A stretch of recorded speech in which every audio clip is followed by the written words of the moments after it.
Simposium 11 akan dipandu oleh moderator kita yang terhormat Dr. Anwar Santoso, spesialis jantung dan pembuluh darah konsultan. Sebelumnya saya akan membacakan CV singkat dari moderator terlebih dahulu. Dr. Anwar merupakan konsultan kardiologis di Rumah Sakit Jantung Harapan Kita, serta dosen di Departemen Kardiologi dan Vaskular Universitas Indonesia Jakarta. Beliau menempuh pendidikan dokter umum di Universitas Airlangga Surabaya pada tahun 1982, lalu melanjutkan pendidikan program dokter spesialis kardiologis di Universitas Airlangga pada tahun 1992, serta PhD program di Universitas Udayana Denpasar pada tahun 2001 hingga 2005. Untuk training, beliau mengikuti Advanced Cardiology Training di Epworth Hospital di Melbourne, Australia pada tahun 1996. Lalu Evidence Based Medicine Course and Workshop di FKUGM pada tahun 2002, lalu meta-analysis course and workshop di FKUGM pada tahun 2002, serta molecular biology course di Universitas Brawijaya Malang pada tahun 2002. Untuk research dari beliau sendiri telah kita tampilkan pada layar, dan tanpa memperpanjang kata lagi, saya serahkan kepada moderator, pada Dr. Anwar. Saya persilahkan dengan segala hormat. Ya, terima kasih Dr. Lumongga.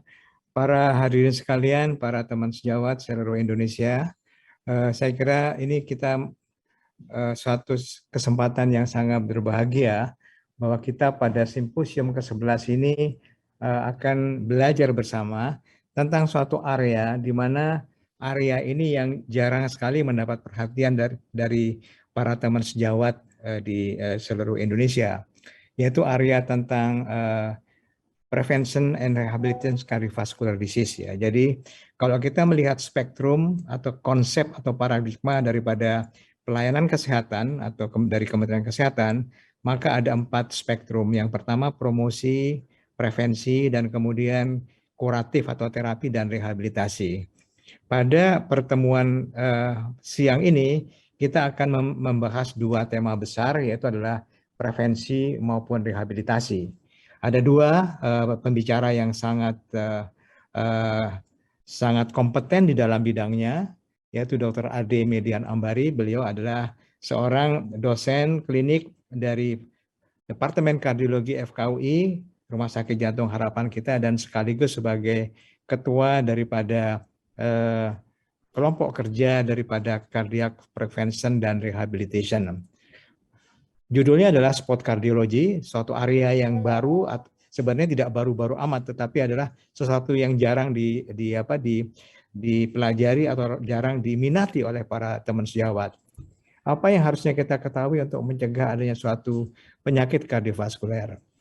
Yang berikutnya adalah Dr. Diana Sarfasti dari Perki Cabang Surabaya. Beliau sekaligus dosen dari Fakultas Kedokteran Universitas Widya Mandala, dan akan membawakan tentang the role of rehabilitation in cardiovascular disease.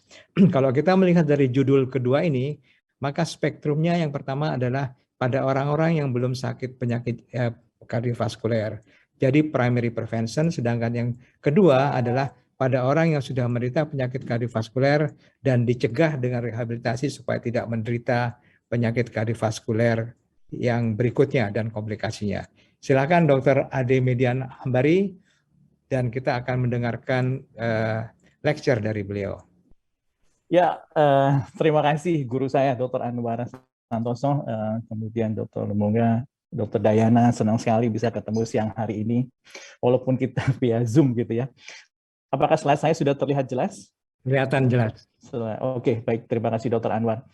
Baik, terima kasih atas introduction ya Dr. Anwar. Memang saat ini topik yang diberikan ini menurut saya sangat menarik gitu ya.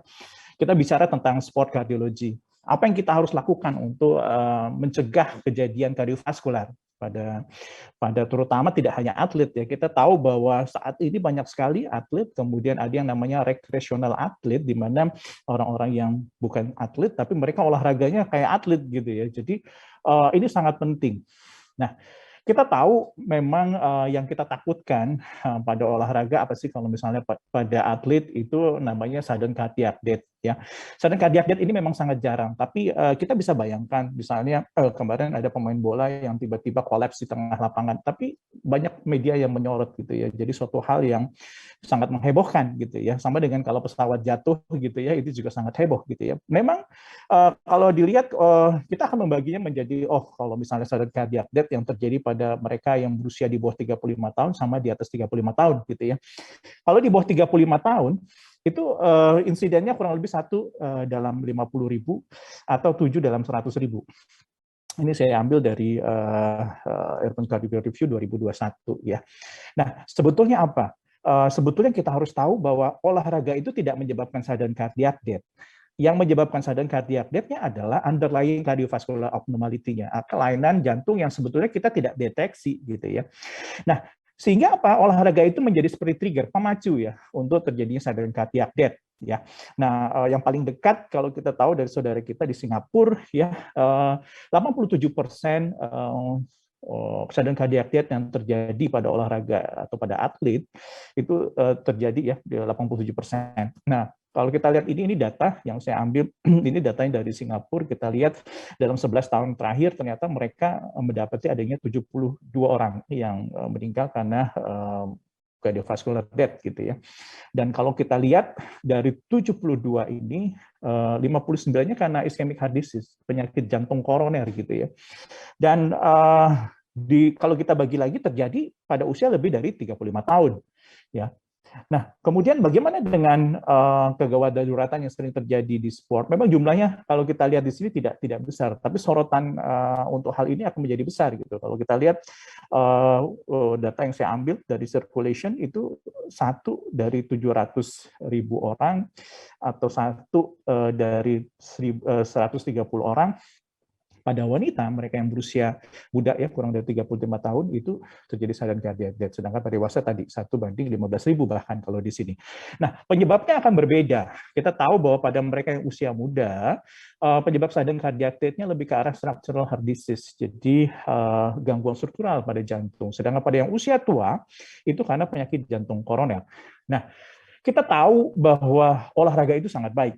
Untuk apa? Untuk mencegah terjadinya arteriosklerosis, untuk mengurangi cardiac event, contohnya penyakit jantung koroner misalnya, coronary artery disease.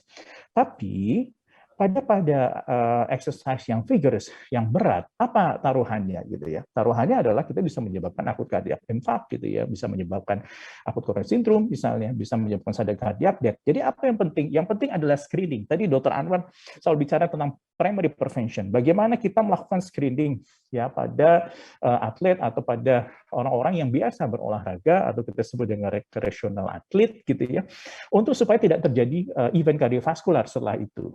Nah, tapi juga harus diingat untuk event-event olahraga besar, kita juga harus siap. Apa yang terjadi di lapangan tergantung kesiapan kita, bagaimana kita melakukan misalnya DC shock pada pasien dengan VT di lapangan atau ventricular fibrilasi gitu ya, sehingga nanti pasiennya bisa kembali gitu ya, hidup kembali gitu ya atlet kita. Dan itu harus disiapkan, walaupun kita sebelumnya sudah melakukan screening.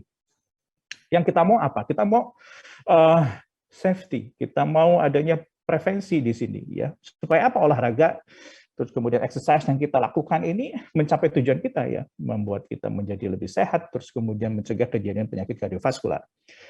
Nah, kalau kita lihat ya pada pasien-pasien atau pada atlet gitu ya yang meninggal sudden cardiac death pada usia kurang dari 35 tahun, sebetulnya apa sih yang terjadi di sana? Yang terjadi adalah adanya kelainan jantung struktural, terus kemudian kelainan listrik jantung, atau juga kelainan jantung yang didapat.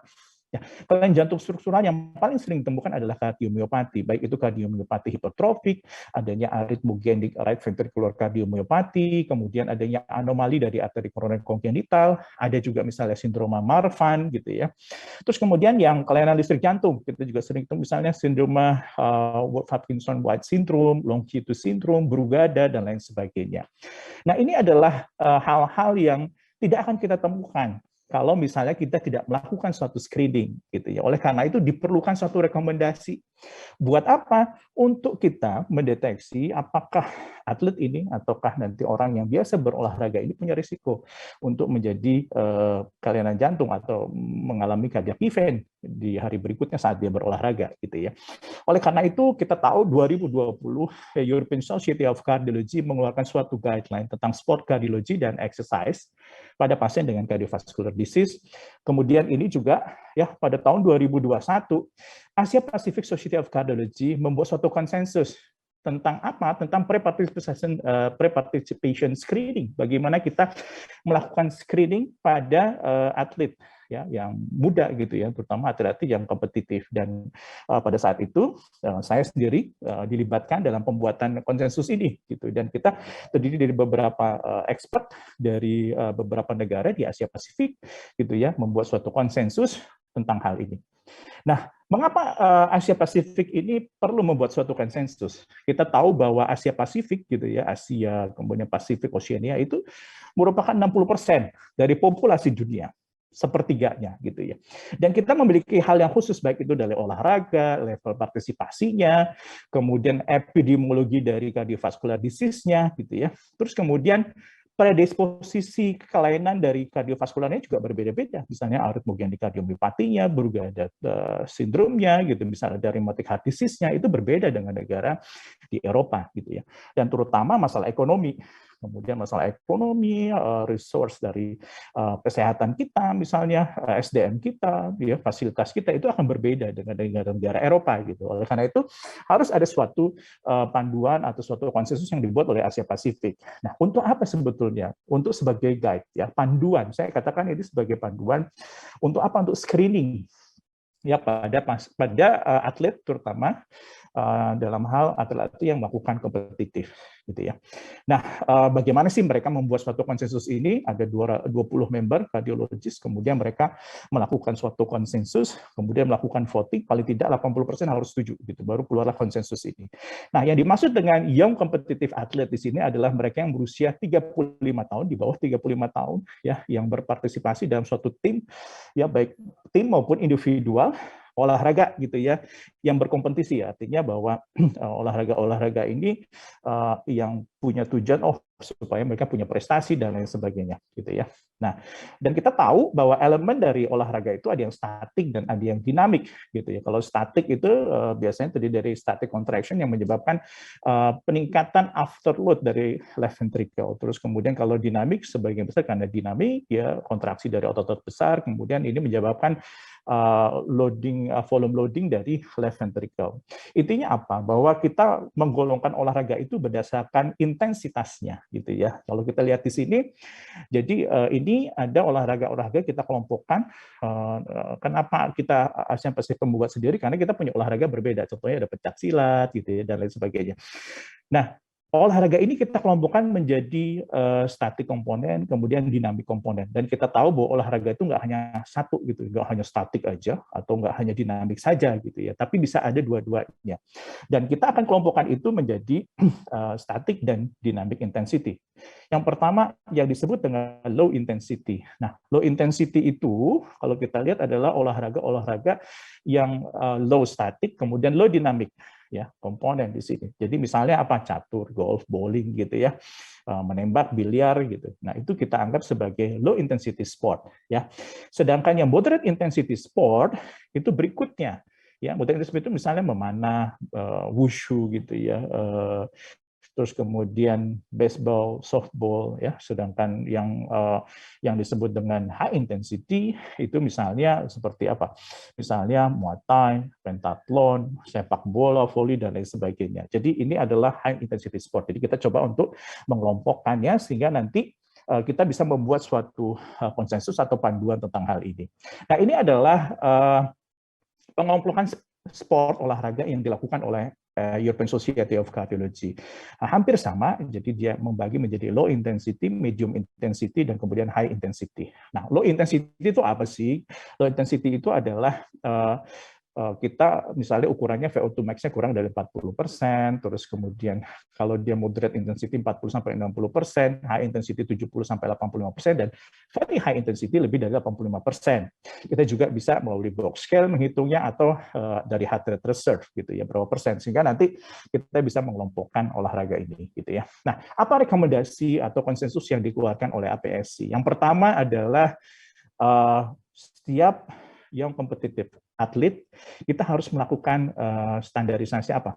Kita harus melakukan pemeriksaan anamnesis, gitu, pemeriksaan fisik, gitu ya. Dan kita menyarankan bahwa anamnesis kita itu mencakup 14 elemen yang diberikan oleh American Heart Association Cardiovascular Screening Checklist, gitu ya. Nah, itu bisa dilihat bahwa kita harus mengambil misalnya satu adalah personal history-nya, family history, kemudian pemeriksaan fisik. Contohnya dari personal history adalah kalau misalnya ditemukan ada nyeri dada, gitu ya, kita anamnesis pasien, oh ternyata atletnya ini ada nyeri dada misalnya, atau ada sinkop, kemudian ada murmur gitu ya, misalnya ada riwayat tekanan darah tinggi dan lain sebagainya. Kemudian ada family history, misalnya kalau ada, oh ternyata di keluarganya ada premature death nih, ada keluarganya misalnya usia kurang dari 50 tahun yang mengalami sudden cardiac death gitu misalnya. Terus kemudian dia ada disability karena penyakit jantungnya gitu ya pada kurang usia 50 tahun, atau ada dia riwayat dilated cardiomyopathy, Long-Vitis syndrome, channelopathy, smart valve syndrome dan lain sebagainya. Kemudian dari pemeriksaan fisik kita temukan adanya murmur, kemudian adanya coarctatio aorta dari perbedaan femoral repulse-nya, kemudian ada Marfan syndrome, ya, dan lain sebagainya. Nah, kalau kita ketemu ada kelainan ini, maka kita akan melakukan pemeriksaan selanjutnya. Nah, kalau dari anamnesis pemeriksaan fisik, itu sensitivitasnya rendah. Tapi ada satu tulisan, ini kalau sejawat sekalian bisa lihat bahwa dengan kita menambahkan pemeriksaan sederhana, EKG saja, maka itu akan meningkatkan sensitivitasnya untuk screening ini dari 25% menjadi lebih dari 90%, gitu ya. Sehingga nanti kalau kita melakukan EKG 12 lead, gitu ya, tergantung apa ya, tetap aja tergantung dari senternya masing-masing. Dan saya pikir kalau di Indonesia ini banyak gitu ya, bahwa pemeriksaan EKG itu bisa dilakukan di mana saja gitu ya. Terus kemudian yang paling penting setelah dilakukan pemeriksaan EKG, kita harus tahu juga bahwa orang yang menginterpretasi EKG ini harus betul-betul orang yang tahu, sehingga kita kalau merujuk nanti misalnya sejawat dokter umum ya melakukan EKG, merujuknya tahu, misalnya dikirim ke dokter spesialis jantung gitu ya. Kenapa sih harus dirujuk? Kalau misalnya dari pertanyaan 14 tadi itu ada yang positif. Kemudian ada dari pemeriksaan fisik, ada misalnya kita temukan murmur atau ada kelainan lain gitu ya. Terus kalau kita temukan adanya 2 atau lebih kelainan borderline pada EKG atau 1 ya atau lebih kelainan abnormal dari EKG. Nah, nanti kita akan bahas lah ini EKG apa sih yang kita anggap sebagai abnormal.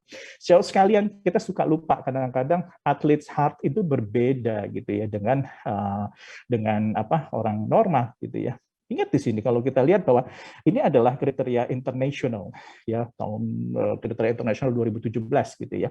Di sini kita lihat normal EKG finding ya kalau misalnya pasien dengan incomplete RBBB. Kalau misalnya ketemu ST elevation, kemudian ada T inverted di V1 sampai V4 ya, itu pada arti kulit hitam misalnya, atau sinus bradikardi atau sinus aritmia atau first degree upper block ya atau Mobis type 1 second degree, itu kita anggap normal pada atlet, itu hal yang biasa sehingga tidak diperlukan evaluasi lebih lanjut. Tapi hati-hati, ada namanya tanda-tanda EKG yang borderline. Tadi disebutkan kalau kita ketemu 2 atau lebih, misalnya ada left axis deviation, left atrial enlargement, right axis deviation, kemudian right atrial enlargement atau complete RBBB. Kalau punya 2 borderline kriteria, maka silakan untuk kita lakukan evaluasi selanjutnya. Nah, sedangkan hal-hal EKG yang dianggap abnormal pada atlet, kalau kita misalnya ketemu apa? T-wave inversion terutama pada inferior dan lateral. Itu biasanya nanti kita ketemu biasanya ada kardiomyopati misalnya gitu ya. Terus atau ada ST depression yang pada semua lead. Kemudian kita ketemu complete LBBB ya, terus kita ketemu prolonged QT interval, ya, terus kita ketemu Mobitz type 2 second degree gitu, atau total AV block gitu ya. Itu suatu hal yang abnormal yang harus kita tindak lanjuti. Kenapa? Untuk kita mencari ada nggak sih kelainan struktural pada orang tersebut sehingga kita nanti mencegah terjadinya cardiovascular event. Nah, walaupun kita tahu EKG itu ada limitasinya gitu ya, bisa aja dia false positif karena sekitar 6,8 dia false positive result gitu ya. Terus kemudian orang-orang Asia sama nggak sih dengan international standard tadi gitu. Tapi apapun itu kita bisa menggunakan itu sebagai panduan kita gitu ya. Terus kemudian yang kita lakukan ini adalah EKG istirahat. Terkadang pada saat istirahat kita tidak temukan kelainan gitu ya. Pada exercise kita temukan. Oleh karena itu kita kadang-kadang harus melakukan treadmill test gitu ya. Nah, sebagian besar screening tool ini adalah dihasilkan dari observational study gitu ya, memang bukan suatu RCT gitu ya. Dan terus kemudian memang tapi menurut saya kita masih bisa menggunakan ini ya untuk men-screening gitu ya, men-screening apakah atlet usia muda ini dia memiliki suatu kelainan atau tidak, ditambahkan dengan anamnesis dan pemeriksaan fisik tadi gitu ya. Selain itu kita bisa melakukan tindak lanjut dengan misalnya apa? Kita bisa melakukan ehokardiografi. Ini yang paling gampang kalau misalnya dikirim ke nanti sejawat dokter spesialis jantung, kita bisa melakukan ehokardiografi untuk melihat misalnya apakah terdapat misalnya hipertropik kardiomyopati pada pasien ini dan lain sebagainya. Bahkan sekarang kita bisa melakukan MRI ya. Nah, satu hal dari statement nomor 4 adalah bahwa pre-participation screening ini nggak boleh dilakukan gitu ya. Kalau mereka cuma melakukan misalnya low intensity sport gitu ya, ya nggak usah dilakukan gitu ya. Jadi kalau misalnya low intensity sport boleh deh dikerjain, nggak usah pakai screening gitu ya. Ini juga nanti memudahkan gitu ya. Nah, kemudian setelah itu statement yang nomor 5, rekomendasinya adalah kalau toh nanti ada suatu kelainan, kita harus refer yang untuk diatasi kelainannya, gitu ya. Sehingga nanti misalnya kalau ada kardiomyopati atau myokarditis, perikarditis, atau coronary artery disease atau aritmia itu bisa nanti diobati lah gitu ya, atau dikirim nanti ke kita, misalnya spesialis jantung untuk nanti ditata laksana lebih lanjut. Oleh karena itu, APS-nya mengeluarkan suatu consensus statement. Jadi setiap atlet muda atau mereka recreational atlet gitu ya, kalau dia ingin melakukan low intensity sport, maka kita nggak perlu melakukan screening, gitu ya. Silakan dia berpartisipasi. Tapi kalau dia moderate to high intensity sport, olahraganya yang moderate high intensity, maka kita harus melakukan screening, gitu ya. Tadi kita anamnesis, pemeriksaan fisik, kita lakukan EKG.